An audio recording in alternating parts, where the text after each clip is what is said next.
our new series. Ta-da, look at that. Brand new series called God Has a Name, Enw Duw. And why this title?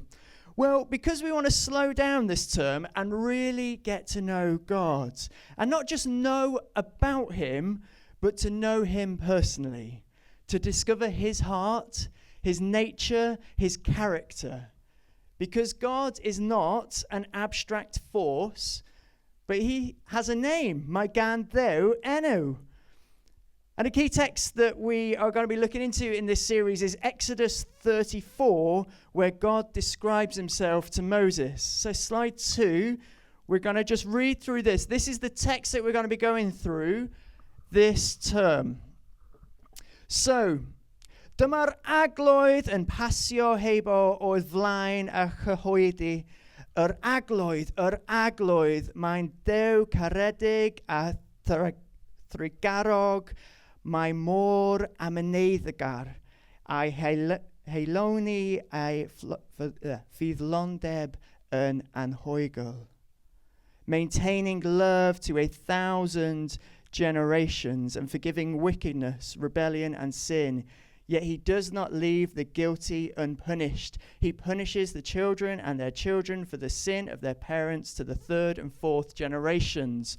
Oh my goodness, are we really going through this, Rachel? Yes, we are, because it is full of a richness involved in it about the character of God, who God is.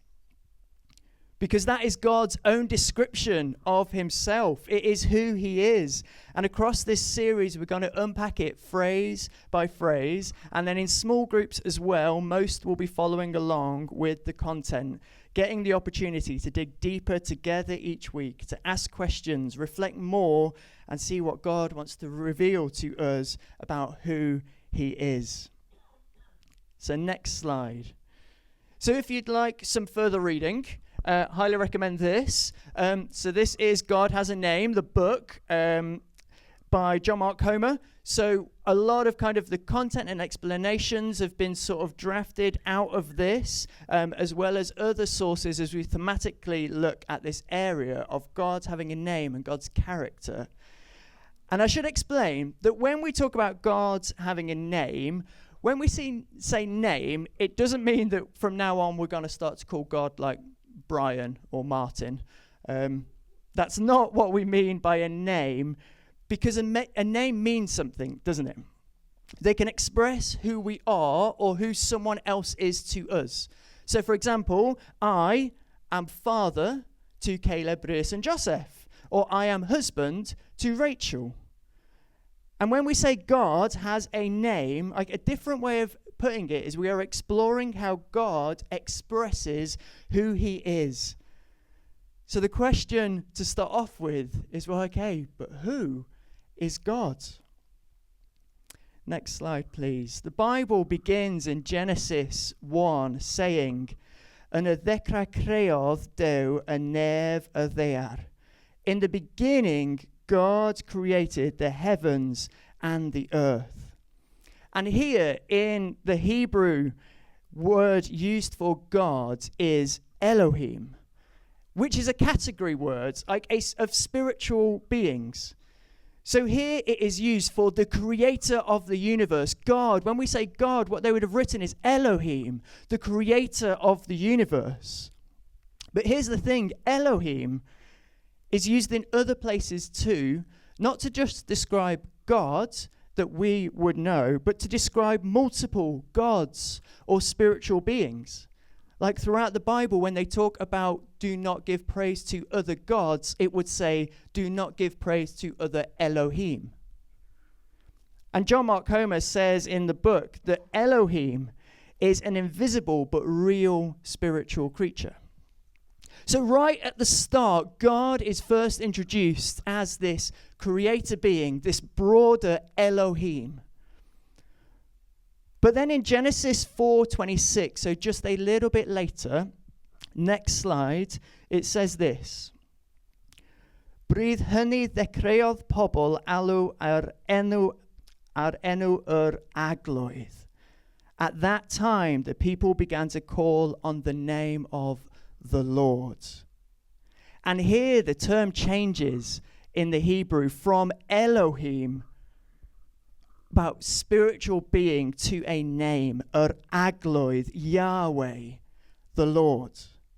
There is a shift from this distant idea of God to this personal identity of God.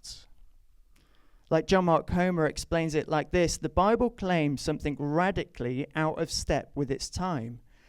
It claims there is one true creator God who made everything, and the world was born not out of conflict or war or jealous infighting, but out of the overflow of his creativity and love.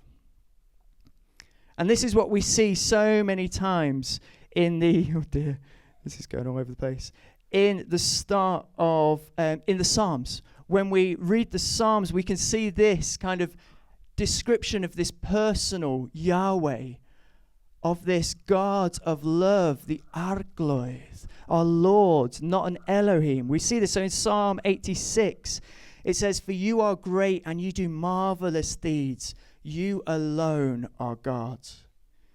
You see, Yahweh is not distant. He is unique. He is personal, a God who wants to be known.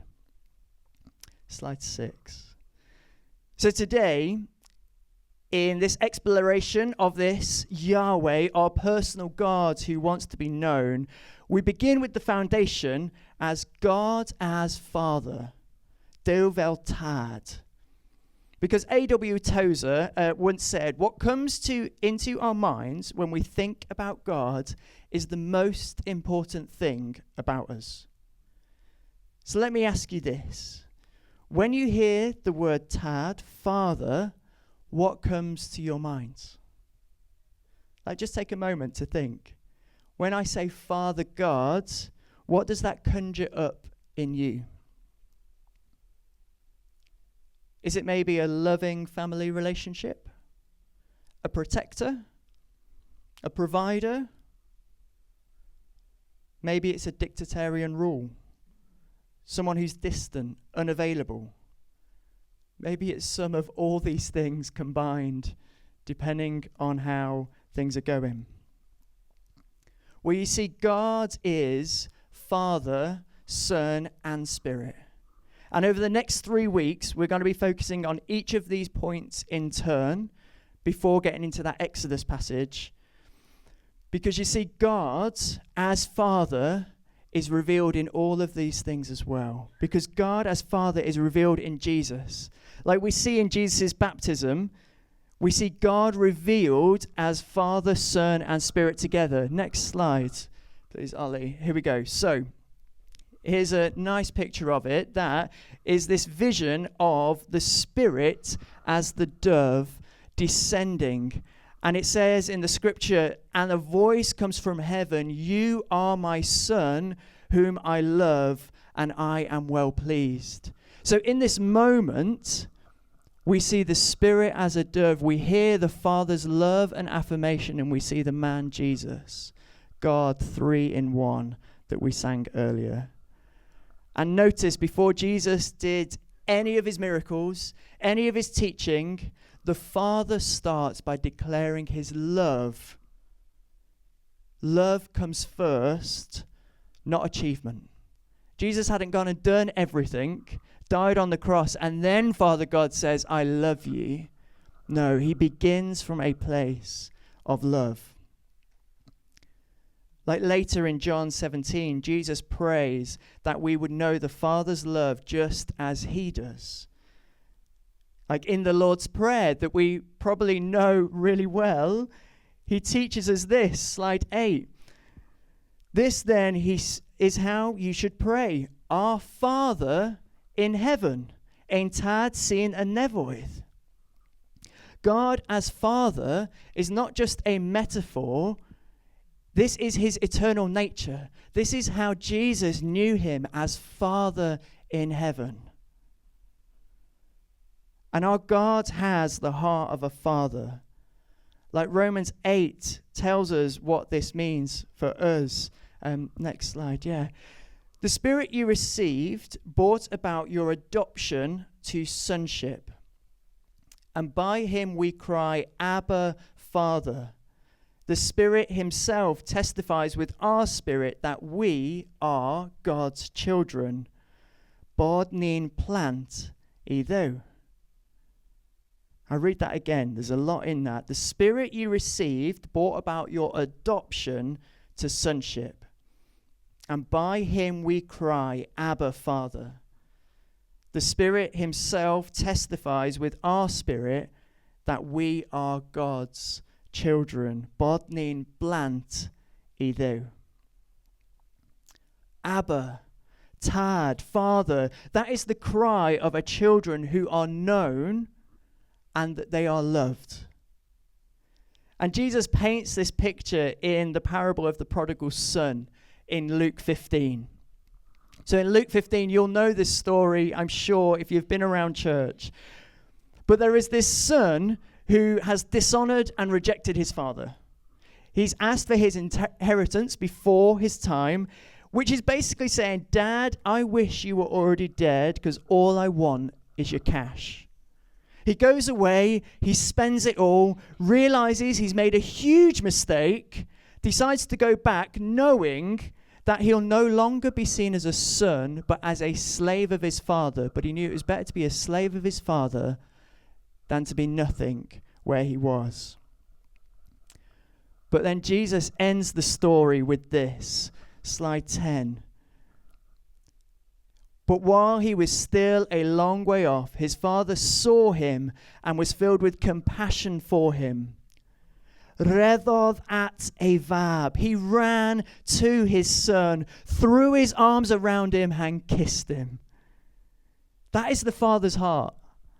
Not a pointed finger, but open arms. And then the story goes on to say that the older son was not best pleased. Slide 11.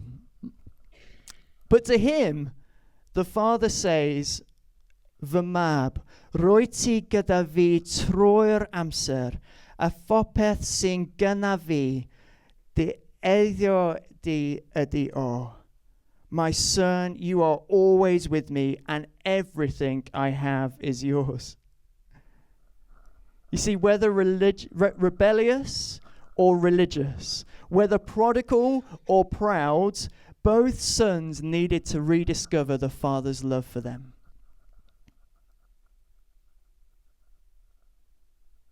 So over the next few months, we're going to journey through this series, God Has a Name. But how do we, and we're going to look into how we live as children of the Father, plant anwyl y tad. But how? And I think there's three, obviously every good sermon has 3 points. So there's going to be 3 points that I think we're going to dig into over this time, that if we understand God as Father to start off with as we begin this series, that we'll begin to see God's character and his love for us. So first of all, degelwch, security. God as Father means his love is not earned. Like if ever you feel like a bit of a failure, a disappointment, know that God has a name and it embodies the love of a father. Like the prodigal son. He thought he was going to go back and just be a slave, be nothing. But he was welcomed back with open arms. No condemnation, but just, I am so glad you are home, my son, I love you. Maybe today for you, you resonate with that deeply, and you think, oh man. Maybe some stuff of your past means that security, degelwch, is hard for you to accept. Maybe there's a challenge there, that your experience of father has not been good, or you feel like as though you failed and you are not worthy. Like today, hear this, that you are. And Father God wants to come and say, come here, my son, my daughter. Or maybe for some here, like the son that stayed behind, you've been trying really, really hard to be a good Christian. and possibly have lost a bit of sight as God as Father, meaning a God who wants to be known and express love. Like maybe God has become more of a figure of authority that we want to impress or do right for, rather than a father that as always wants to be with you and share everything with you, to lavish his love on his precious child. Maybe today you resonate more with that child that stayed and said, hang on a minute, what? They get their inheritance double? Because you've been working, you've been trying to prove and prove and prove, but actually you've just lost sight in doing and trying to be a good Christian. That actually, no, the Father loves me. The geluch, there is a security in me that no matter how good I am, that I'm still loved. Although we do all like our children putting their bowls on the side and stuff, don't we? Anyway, that's aside. But that's our humanness. Because living as children of the Father means we have a secure identity. Hineniaith, identity. We are secure because of being defined by adoption, not failure. Like it's been sealed in blood on the cross, the love of the Father accepting us with all of our faults and failings, the ways we fall short, our sin. It doesn't define us when we have signed papers of adoption into the kingdom of heaven. Our identity is secure. So from this place as children of the Father God, we've been adopted into his family. There is something of knowing that we